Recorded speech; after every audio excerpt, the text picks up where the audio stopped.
விசுவாசம் என்பது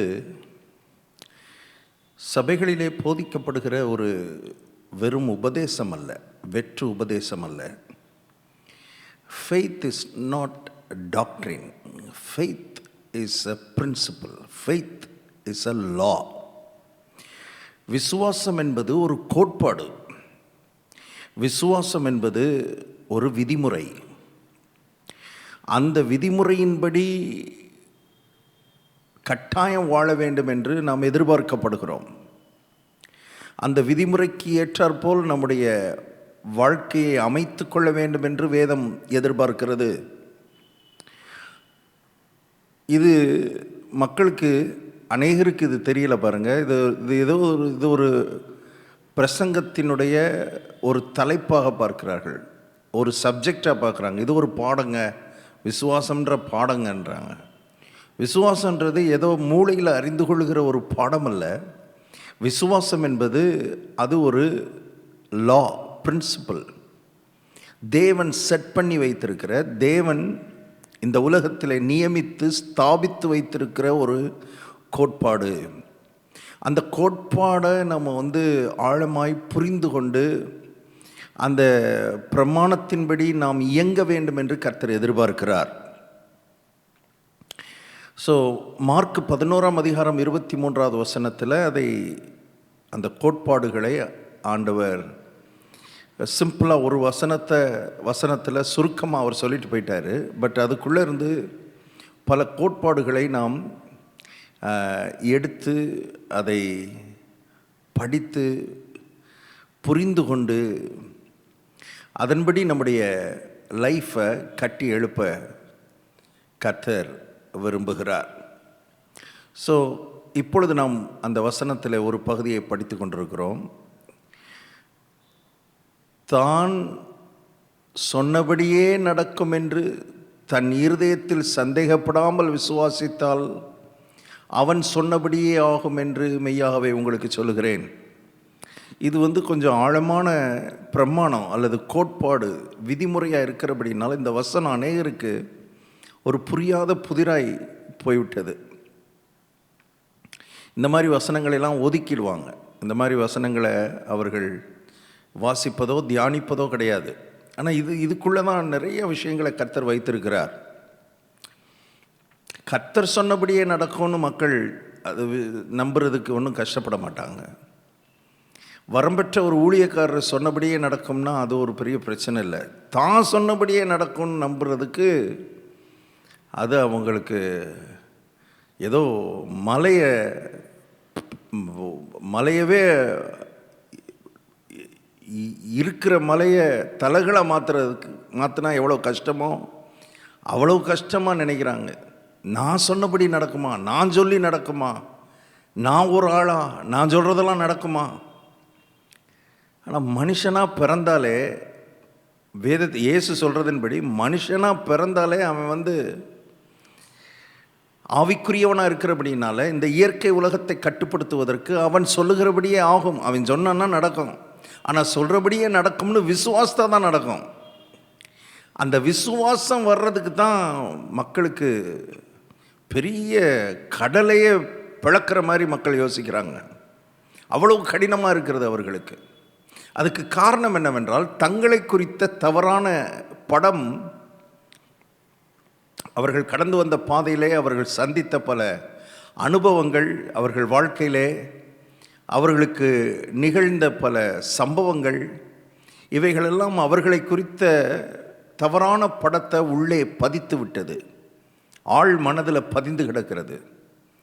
ஆகவேதான் தேவனுடைய பிள்ளைகளுக்கு இது நம்ம சர்ச்சுக்கு போய் 4 பாட்டு பாடிட்டு ஒரு ஆராதனையில் கலந்துக்கிட்டு ஏதோ ஒரு பிரசங்கத்தை கேட்டு நான் சர்ச்சுக்கெல்லாம் போனேன், வாரம் சர்ச்சுக்கு போயிடுவேன், ஆனால் ஒன்றும் நடக்க மாட்டேங்குதுன்னு மக்கள் யோசிக்கிறாங்க. புரிந்து கொள்ளுங்கள், சர்ச்சுக்கு வருவது, சபையில் அட்டென்ட் பண்ணுவது, ஆராதனையில் அட்டென்ட் பண்ணுவது என்பது மத சடங்கு அல்ல. அங்கே வைத்து தேவன் நம்மை சந்திக்கிறார்.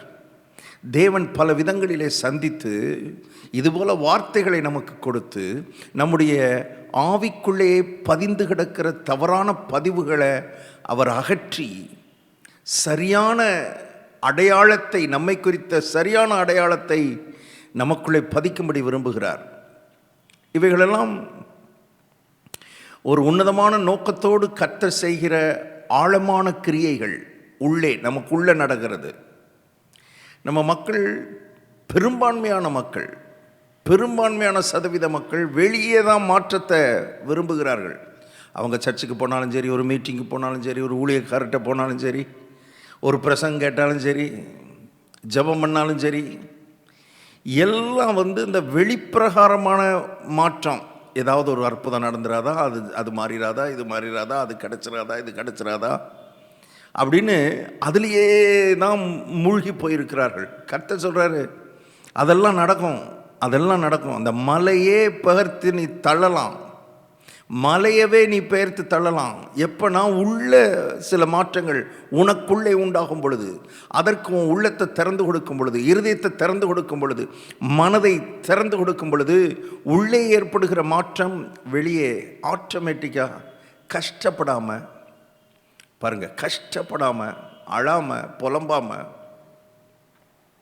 பயப்படாமல், எந்த கஷ்டமும் இல்லாமல் வெளியே இருக்கிற காரியத்தில் மாற்றத்தை கொண்டு வந்துடலாம்.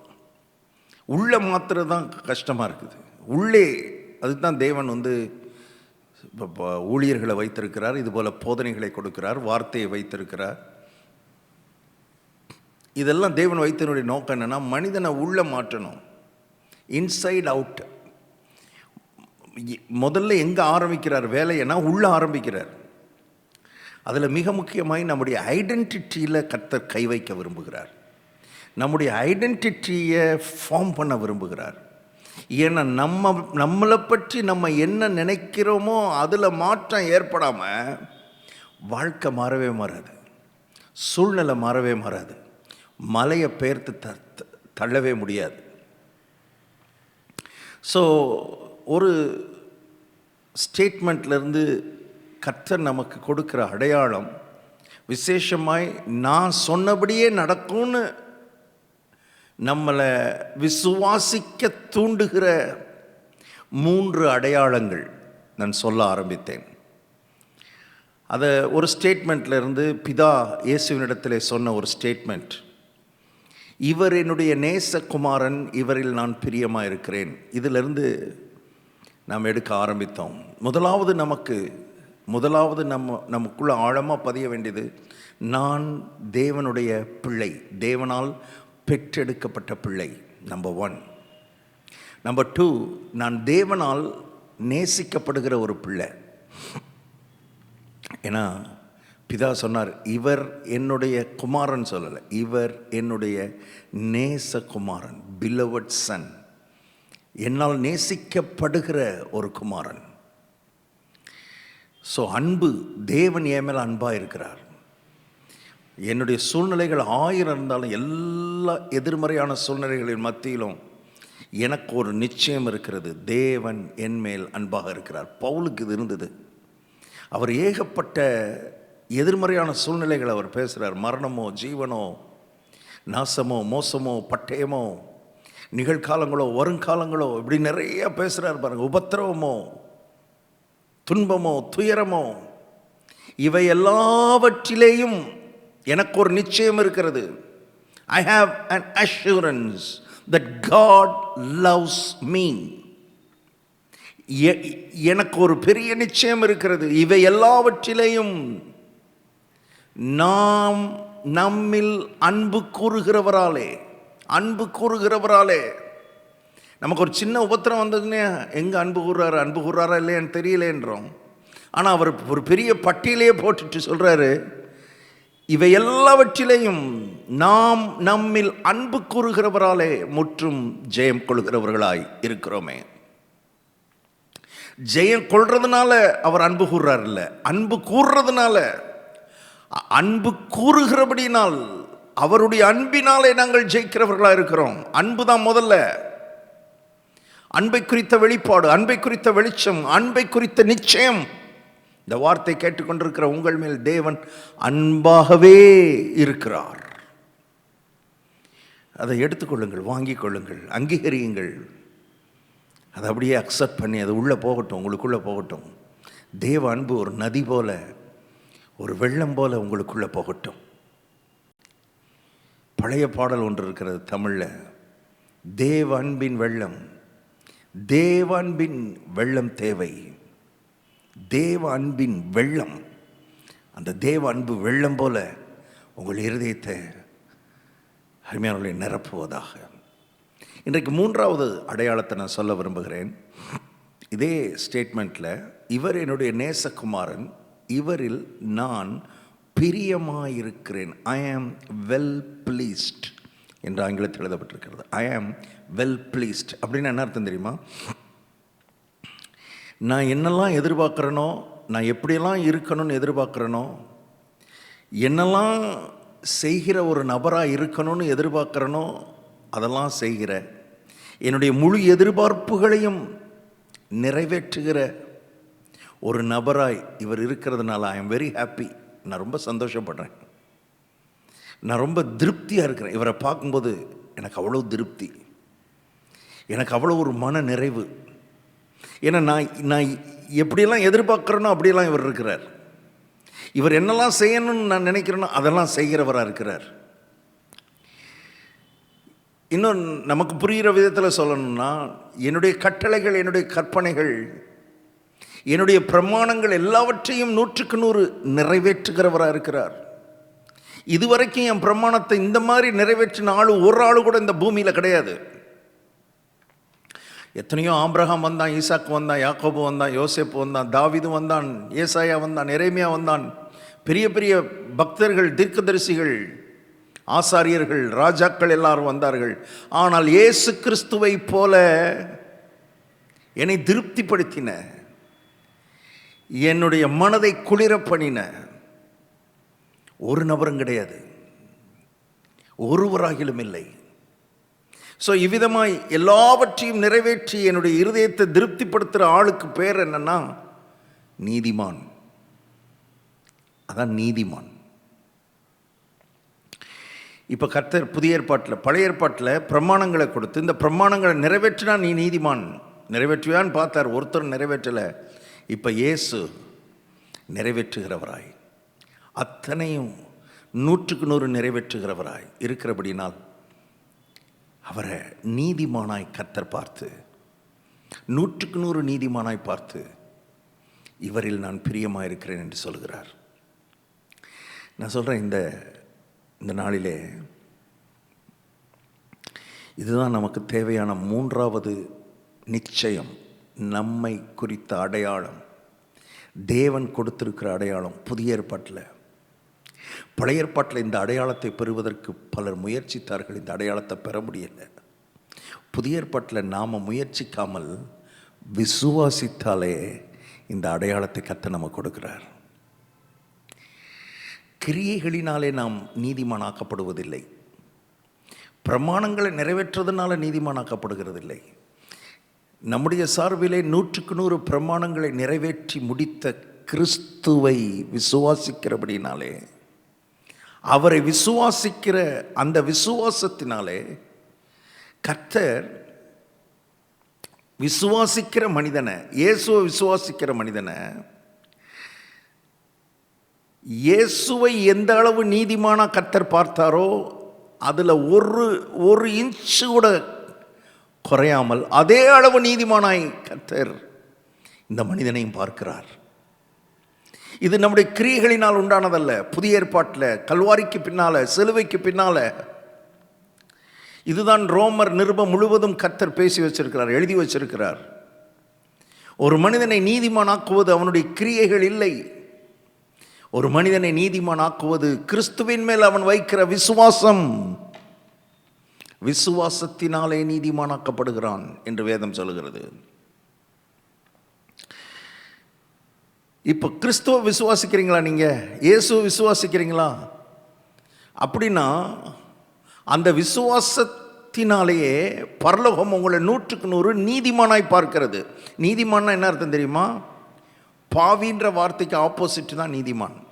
பாவினா பாவம் செய்தவன், நீதிமான்னா பாவமே செய்யாதவன். பாவமே செய்யாதவனுங்க நீதிமான்னா, பாவமே செய்யாத ஆள், தப்பே செய்யாத ஆள். அதான் அர்த்தம். நான் அடிக்கடி சொல்லுவேன், இந்த வார்த்தை கோர்ட், நீதிமன்றத்தில் உபயோகப்படுத்துகிற வார்த்தையை தான் எடுத்து வேதத்தில் உபயோகப்படுத்தியிருக்கிறாங்க. இது நீதிமன்றத்தில், கோர்ட்டில் உபயோகப்படுத்துகிற வார்த்தை. கோர்ட்டில் குற்றவாளி கூண்டில் நிற்கிற மனிதனுக்காக வக்கீல் வாதாடி முடித்த பிறகு நீதிபதி தீர்ப்பு சொல்லும் பொழுது, இந்த குற்றத்துக்கும் இவருக்கும் சம்பந்தம் இல்லை என்பது நிரூபிக்கப்பட்டதுனால இவரை நிரபராதி என்று தீர்ப்பிடுகிறேன்னு சொல்கிறார் பாருங்க. நிரபராதின்னா என்ன அர்த்தம்? குற்றம் செய்யாதவன் அர்த்தம், பாவம் செய்யாதவன் அர்த்தம். கிறிஸ்துவை விசுவாசிக்கிற ஒரு மனிதனை பரலோகம் தப்பே செய்யாத ஆளாக பார்க்குது, பாவமே செய்யாத ஆளாக பார்க்குது. இப்போ நம்ம பாவமே செய்யாமல் இருந்ததுனால நம்மளை நிரபராதின் கர்த்தர் அறிவிக்கலை. இயேசுவை விசுவாசித்ததுனால நிரபராதின் கர்த்தர் அறிவிச்சிட்டார். இப்போ நிரபராதியாக இருக்கிறதுனால, நீதிமானாக இருக்கிறதுனால இவன் பாவம் செய்யாமல் வாழப்போகிறான். கவனிங்க, நம்ம நீதியாக செஞ்சு பாவமே செய்யாமல் ஒரு தப்பும் பண்ணாமல் இருந்ததுனால நம்ம நீதிமான் இல்லை. அப்படி தான் ஒருத்தருமே செய்ய முடியலையே, ஒருவராலையும் அப்படி இருக்க முடியலை. நீதிமான் ஒருவனாகிலும் இல்லை. இப்போ தான் சொன்னபடியே நடக்கும் என்று தன் இருதயத்தில் சந்தேகப்படாமல் விசுவாசிக்கணும்னா இவனுக்குள்ளே இந்த அடையாளம் உள்ளே கட்டி எழுப்பப்பட வேண்டியது இருக்கிறது. இந்த அடையாளத்திலே மனிதன் வாழ வேண்டியது இருக்கிறது. I am a righteous person in Christ. கிறிஸ்துவுக்குள், கிறிஸ்துவை விசுவாசித்தபடியினால், இயேசு கிறிஸ்துவின் மேல் என்னுடைய விசுவாசத்தை வைத்தபடியினால் நான் இப்பொழுது குற்றமற்றவனாக, பாவம் செய்யாதவனாக, 100க்கு 100 நீதிமானாக, எந்த கில்ட்டும் இல்லாதவனாக, எந்த குற்ற உணர்வும் அற்றவனாக, குற்ற மனசாட்சி அற்றவனாக தேவ சமூகத்தில் போய் நிற்க முடியும். பாருங்க, இது ரொம்ப முக்கியமான ஒரு அடையாளம். ஏன்? அநேகர் அந்த கில்ட்டு தான் வாயை திறந்து பேச விட மாட்டேங்குது. குற்ற உணர்வு, குற்ற மனசாட்சி. குற்ற மனசாட்சி நம்முடைய உள்ளத்தில் இருக்கிற வரைக்கும் விசுவாச பிரமாணத்தை நீங்கள் ஆக்டிவேட் பண்ண முடியாது. விசுவாசத்தின் கோட்பாடை நீங்கள் ஆக்டிவேட் பண்ண முடியாது. Very difficult, very difficult. So சத்ரு என்ன பண்ணுகிறான் என்றால், மக்களுக்கு அந்த பழைய காரியங்களையே ஞாபகப்படுத்திக்கிட்டே இருக்கிறான் பாருங்க. ஞாபகப்படுத்தி நீ அப்படி பண்ணிட்ட, நீ இப்படி பண்ணிட்ட, நீ அன்னைக்கு அதை செஞ்ச, இன்னைக்கு இதை செஞ்ச, இன்னைக்கு இது பண்ணிட்ட. இப்படியே மக்களை வாழ விடாமல் குற்ற மனசாட்சியிலேயே அவர்களை தவிக்க விட்டு கொண்டிருக்கிறான். இப்போ அதனால தான் வார்த்தைக்கு நம்மை அர்ப்பணிக்கணும். வார்த்தை என்ன சொல்லுது, தேவன் என்ன சொல்லுகிறார் புரிந்து கொள்ள வேண்டும். விசேஷமாக புதிய ஏற்பாட்டை நம்ம நல்லா படிக்கணும், நிருபங்களை நல்லா படிக்கணும். ஏன்னா கல்வாரி சிலுவைக்கு பிறகு நம்முடைய ஐடென்டிட்டியில் ஒரு பெரிய அபாரமான மாற்றத்தை கர்த்தர் ஏற்படுத்தி வைத்திருக்கிறார். அதை நீங்கள் புதிய ஏற்பாட்டில் நிருபங்களை படிக்கும் பொழுது தான் கர்த்தர் அதில் நமக்கு ஒரு பெரிய வெளிச்சத்தை கொடுப்பார். ஸோ கில்ட் உள்ளே இருக்கிற வரைக்கும், குற்ற மனசாட்சி உள்ளே இருக்கிற வரைக்கும் தான் சொன்னபடியே நடக்கணும் மனிதனால் விசுவாசிக்க முடியாது. அவனுடைய வாழ்க்கையில் எந்த மலையையும் அவன் பெயர்த்து தள்ள முடியாது. நான் செஞ்சதுக்கான தண்டனையை நான் அனுபவிச்சு தானே ஆகணும்னு சொல்லி வாழ்க்கையே கெடுத்து கொள்கிறார்கள். வாழ்க்கையில் அவர்களுக்கென்று கர்த்தர் வைத்த மகிமையான காரியங்களை அவர்களால் பார்க்க முடியாமல் போய்விடுகிறது. மகிமையை பார்க்க முடியல. இந்த நாளிலே கர்த்தர் உங்களோடு கூட இடைப்படுவாராக, இந்த வார்த்தையின் மூலமாக இடைப்படுவாராக. நான் ஜெபிக்கிறேன். இதை நீங்கள் அறிந்து கொள்ள கர்த்தர் உங்களுக்கு உதவி செய்வாராக, ஆவியானவர் உதவி செய்வாராக. உங்களை பரலோகம் பார்க்கும் பொழுது கிறிஸ்து எந்த அளவு நீதிமானோ அதே அளவு நீதிமானாய் உங்களை பார்க்கிறார். கிறிஸ்துவின் மேலே நீங்கள் விசுவாசம் வச்சதுனால, கிறிஸ்துவை உங்கள் ஆண்டவராக நீங்கள் விசுவாசித்து ஏற்றுக்கொண்டபடியினால், எல்லாருக்கும் இல்லை, இது கிறிஸ்துவுக்கு தங்களை அர்ப்பணித்த, கல்வாரி சிலுவையிலே ஜீவனை கொடுத்து இரத்தத்தை சிந்தனை இயேசு கிறிஸ்துவின் மேல் விசுவாசம் வைத்த பாருங்க. இதிலெல்லாம் நம்ம வளரணும், இந்த உணர்வில் நம்ம வளரணும். இது வெறும் பிரசங்கத்தை கேட்டுட்டு போகிறதில்லை, இந்த மாதிரி போதனைகளை கேட்டுட்டு போகிறதில்லை. அந்த உணர்வுக்குள்ளே நான் வளர்றதுக்கு நான் நேரம் எடுக்க போகிறேன். வேதத்தை தியானிக்க போகிறேன், இந்த வார்த்தைகளை தியானிக்க போகிறேன், திரும்ப திரும்ப இந்த வார்த்தைகளை காதில் கேட்க போகிறேன். எனக்குள்ள ஒரு உணர்வு வரும் வரை I am going to hear it, I am going to pray for it, I am going to confess it. என்னை நீதிமானா கர்த்தர் மாற்றினதை நினச்சி அதை சொல்லி சொல்லி அவருக்கு தேங்க் பண்ண போகிறேன், நன்றி செலுத்த போகிறேன். நன்றி செலுத்தி பாருங்கள், கர்த்தரை துதிச்சு பாருங்கள். இதை சொல்லி சொல்லி என்னை உம்முடைய பிள்ளையா நீ பெற்றெடுத்ததுக்காக ஸ்தோத்திரம் ஆண்டவரே. என் மேலே நீங்கள் எல்லையற்ற நிபந்தனையற்ற அன்பையும் நேசத்தையும் நீர் வைத்திருக்கிறதுக்காக ஸ்தோத்திரம். எனக்காக மரித்ததுக்காக ஸ்தோத்திரம். என்னை நீதிமானாய் நீர் அறிவித்ததுக்காக, தீர்ப்பு சொன்னதுக்காக ஸ்தோத்திரம்.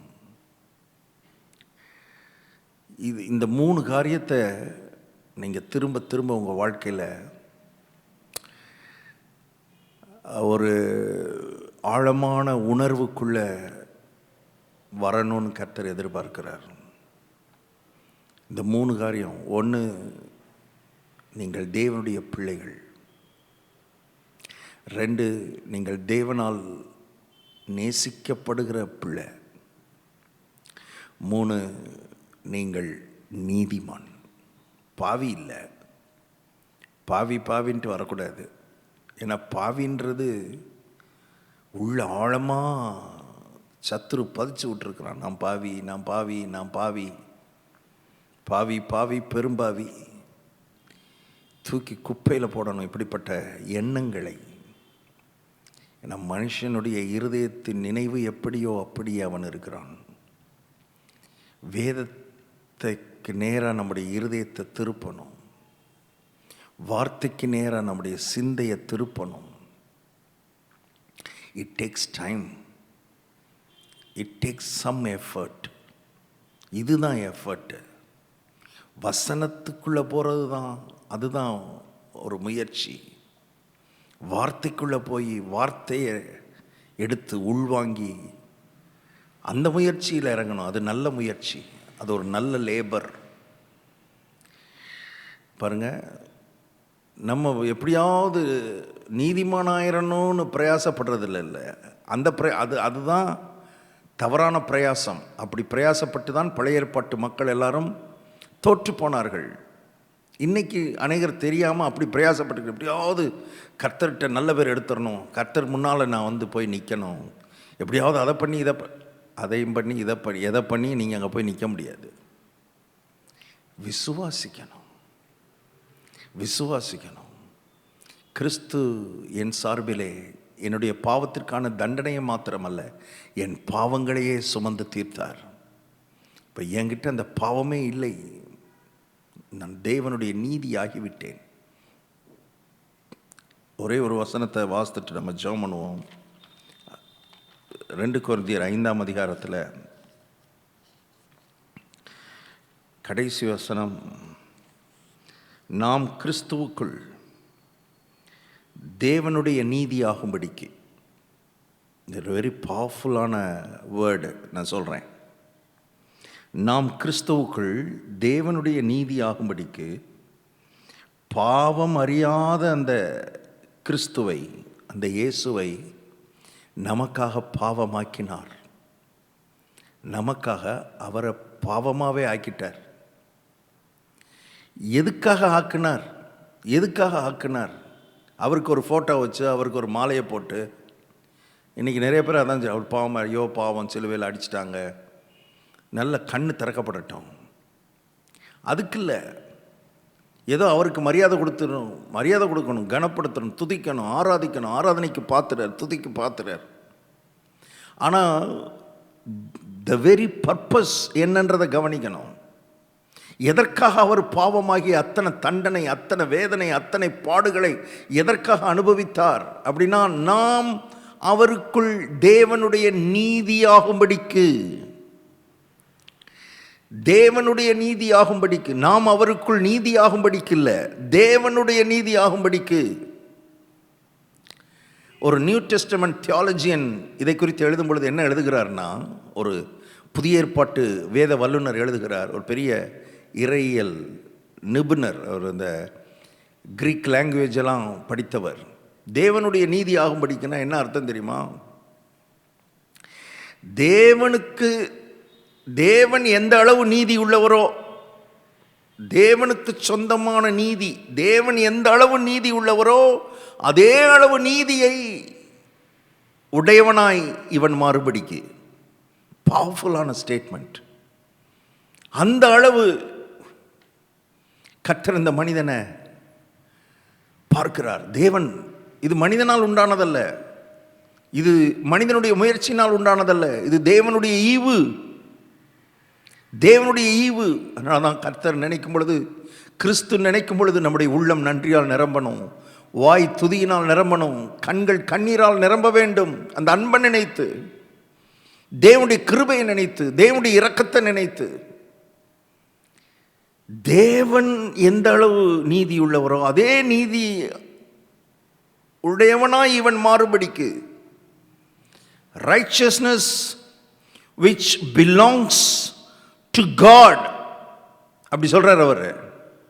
அது தேவனுக்கு சொந்தமான நீதி. தேவன் எந்த அளவு நீதி உள்ளவரோ அந்த அளவு நீதி உள்ளவனாய் இவனை பரலோகம் பார்க்கிறது.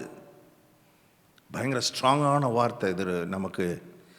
நமக்கு இதை அங்கீகரிக்கிறதும் ஏற்றுக்கொள்வதும் அப்சார்ப் பண்ணுறதும் ரொம்ப கஷ்டம் நமக்கு.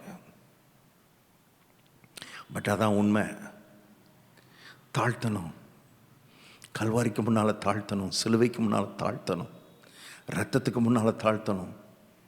குப்பையாய், தூசியாய், பாவியாய் பிறந்த எனக்கு இவ்வளோ பெரிய ஸ்தானமா ஆண்டவரே? இப்போ நான் பாவத்தை பார்த்து வெறுக்கிறேன், ஒதுங்கி ஓடுகிறேன். ஏன்னா இவ்வளோ பெரிய கனத்தை எனக்கு கொடுத்துருப்பார்னா, இவ்வளோ பெரிய மரியாதையும் மகிமையும் எனக்கு கொடுத்துருப்பார்னா. அருமையானவர்களே, நீதியை விரும்பி அக்கிரமத்தை வெறுக்கிற ஒரு இருதயம் இந்த உணர்வுக்குள்ளே தான் நமக்கு வரப்போகிறது. இதை அறிகிற அறிவுக்குள்ளே தான் நமக்கு வரப்போகிறது. இதை குறித்த வெளிப்பாட்டுக்குள்ளே தான் நமக்கு வரப்போகிறது. வெளிப்படுத்தல் அறிவு, ரெவலேஷன் நாலேஜ். அருமையானவர்களே, இது எந்த அளவுக்கு நமக்குள்ள கிரியை செய்கிறதோ அந்த அளவு அன்பு பெருகும், கர்த்தர் மேலே அன்பு பெருகும், பாவத்தின் மேலே வெறுப்பு பெருகும். இதுதான் கிறிஸ்தவ வாழ்க்கை, இதுதான் ஆவிக்குரிய வாழ்க்கை. எப்படி வேணாலும் நடந்துக்கலாம், எப்படி வேணாலும் வாழ்ந்துக்கிறலான்னா, அருமையானவர்களே, அது தான் சொன்னபடியே நடக்கும் என்று சந்தேகப்படாமல் விசுவாசிக்கவே முடியாது. உள்ள கில்ட்டு ஒரு பக்கம் குத்திக்கிட்டே இருப்பான் பிசாசு. இந்த நாளிலே கர்த்தருடைய ஆவியான நம்மோடு கூட இடைப்படுவாராக. கில்ட்டிலிருந்து வெளியே வருவோம், எல்லா குற்ற மனசாட்சியிலிருந்து வெளியே வருவோம். எல்லாவற்றையும் சுமந்து தீர்த்து விட்டார். இப்பொழுது கர்த்தர் உங்களை நீதிமானாய் பார்க்கிறார். 100%, 100%. தேவன் எப்படி 100% நீதிமானோ அதே போல் நீங்களும் 199 இல்லை, 100% நீதியாய் நீதிமானாய் கர்த்தர் பார்க்கிறார். இந்த 3 அடையாளங்கள் ரொம்ப முக்கியம். இந்த ஆவிக்குரிய வாழ்க்கையில் மலைகளை தகர்ப்பதற்கும், பிசாசை ஜெயிப்பதற்கும், பாவத்தை மேற்கொள்வதற்கும் இந்த 3 ரொம்ப முக்கியம். 1, நான் தேவனுடைய பிள்ளை, நான் தேவனால் நேசிக்கப்படுகிறவன், நான் தேவனுடைய பார்வையிலே கிறிஸ்துவுக்குள் நீதிமானாக இருக்கிறேன். இந்த 3ஐயும் திரும்ப திரும்ப திரும்ப திரும்ப வாயை திறந்து சொல்லுங்கள், நன்றி சொல்லுங்கள். உங்களை பார்க்கிற பார்வை மாறும், உங்களை குறித்த அபிப்பிராயம் உங்களுக்கு மாறும். ஏன்னா இதுதான் ரியல். இப்படி தான் பரலோகம் உங்களை பார்க்குது. பிசாசு பலவிதமான முக்காடுகளை போட்டு இதெல்லாம் மறைச்சி வச்சுருக்கிறான். கர்த்தர் அந்த முக்காடுகளெல்லாம் களைந்தெடுத்து சரியான வெளிச்சத்தில் உங்களை பார்க்க வைப்பாராக. ஜெபிப்போம். நல்ல பிதாவே, எங்கள் அன்பின் ஆண்டவரே, நாங்கள் உம்மை நன்றியோடு துதிக்கிறோம். தேவன் எங்களுக்கு செய்திருக்கிற மகத்தான கிரியைகள் இவைகளெல்லாம் நினைத்து நினைத்து எத்தனை நன்றி சொன்னாலும், எத்தனை துதியை ஏறெடுத்தாலும், எத்தனை ஆண்டுகள் ஆராதித்தாலும் போதாத ஆண்டவரே. நீர் செய்த உபகாரங்கள், பாவியாய் பிறந்த எங்களை உம்முடைய பிள்ளை என்கிற அந்தஸ்தை கொடுத்து, எங்களை நேசித்து எங்களை நீதிமான் என்கிற மிகப்பெரிய ஸ்தானத்தில் கொண்டு வந்து நிறுத்தினதுக்காக ஸ்தோத்திரம். எங்களை குறித்து நீர் வைத்திருக்கிற அந்த உயர்ந்த பார்வை எங்களை குறித்து உண்டாகட்டும். இந்த வார்த்தை கேட்கிற ஒவ்வொருவருக்கும் இது ஆழமாய் பதியட்டும். இந்த வார்த்தைகளிலே உம்முடைய பிள்ளைகள் நடக்க கர்த்தர் உதவி செய்யும். தான் சொன்னபடியே நடக்கும் என்று தன் இருதயத்தில் சந்தேகப்படாமல் விசுவாசிக்கிற இடத்துக்கு உம்முடைய பிள்ளைகளை நீர் கொண்டு வரும்படி நான் ஜெபிக்கிறேன். மலைகள் பெயர்த்து தகர்க்கப்படட்டும். உம்முடைய பிள்ளைகளுடைய வாழ்க்கையில் எதெல்லாம் தடையாக இருக்குதோ அந்த தடைகள் நீங்குவதாக. சூப்பர் நேச்சுரலாக, இயற்கைக்கு அப்பாற்பட்ட விதத்தில் கர்த்தர் மாற்றங்களை கொண்டு வரும்படி நாங்கள் ஜெபிக்கிறோம். இயேசு கிறிஸ்துவின் நாமத்தில் ஜெபிக்கிறோம் பிதாவே. ஆமென். ஆமென். God bless you. Jesus loves you.